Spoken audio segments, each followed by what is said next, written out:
আমরা প্রতিবাদে প্রতিরোধে আছি। বাংলাদেশের মানুষ, অনেকগুলো হত্যাকাণ্ড হয়েছে, আমরা সব কিছুর বিচার চাই এবং সাধারণ মানুষ হিসেবে আমরা বাংলাদেশের মালিকানা ফেরত চাই এবং যে ভয়ের সংস্কৃতি আছে সেটার থেকে আমরা মুক্তি পেতে চাই।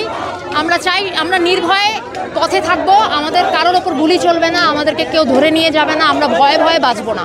বাংলাদেশ স্বাধীন হয়নি ভয়ে ভয়ে থাকার জন্য, আমরা সবাই নির্ভয়ে প্রাণ খুলে বাঁচতে চাই। এটা আমাদের সবার দায়িত্ব, এটাকে ফেরত আনা। পূর্ব দিগন্তে সূর্য উঠেছে, রক্ত লাল রক্ত লাল রক্ত লাল। আমি অসহায় বোধ করছি, অনিরাপদ বোধ করছি এবং অনেক দুশ্চিন্তাগ্রস্ত থাকছি।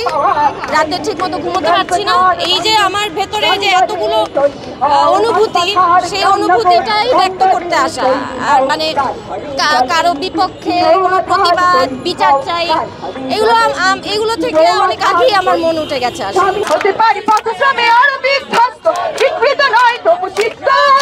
এটা তো আসলে খুবই পরিষ্কার। আপনি যখন কোনো পথ রাখতে যাবেন, সেখানে যে কোনো ধরনের বাধা আসার মানে হচ্ছে আপনি যেই গণতন্ত্র আমরা প্রতিষ্ঠা করেছি বলে আমাদের ধারণা, সেটা আসলে প্রতিষ্ঠা হয় না।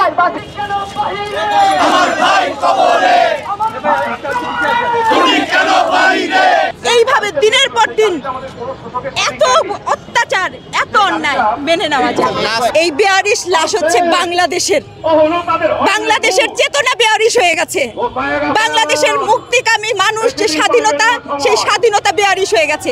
সেই স্বাধীনতাকে দাফন করা হয়েছে বেয়ারিশ নাম দিয়ে। বাংলাদেশের গণতন্ত্রকে দাফন করা হয়েছে বেয়ারিশ নাম দিয়ে। আপনি এই গণতন্ত্রকে যদি ফিরিয়ে আনতে হয়, কারণ আপনি তো ওই দিনই যেদিন গণতন্ত্রকে আপনি মেরে ফেলছেন, সেই দিনই আপনি বেয়ারিশ করে দিয়েছেন প্রত্যেকটা মানুষের মুখকে, জবানকে, জীবনকে, চিত্তকে, যা কিছু আছে।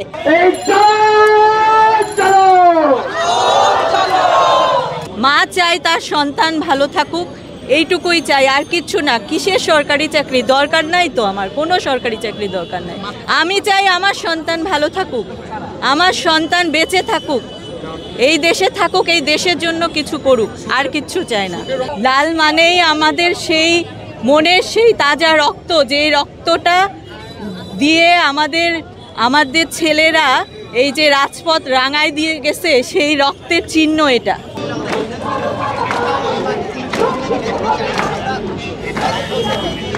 শিক্ষার্থীদের যে রক্ত ঝরেছে, বিচারহীনতা হয়েছে, নৃশংসতা হয়েছে, আইনের লঙ্ঘন ঘটেছে, সেটার প্রতিবাদে এসেছি।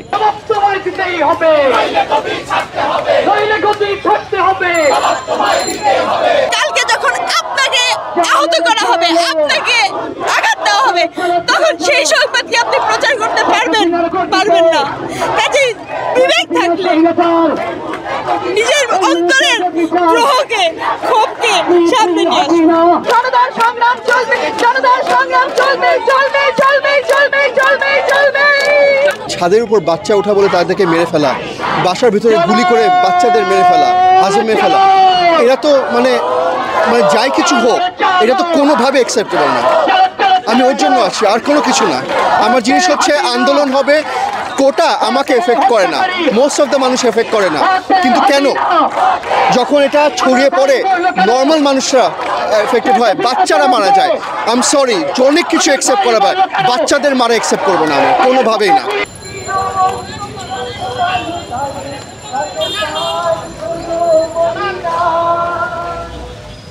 এই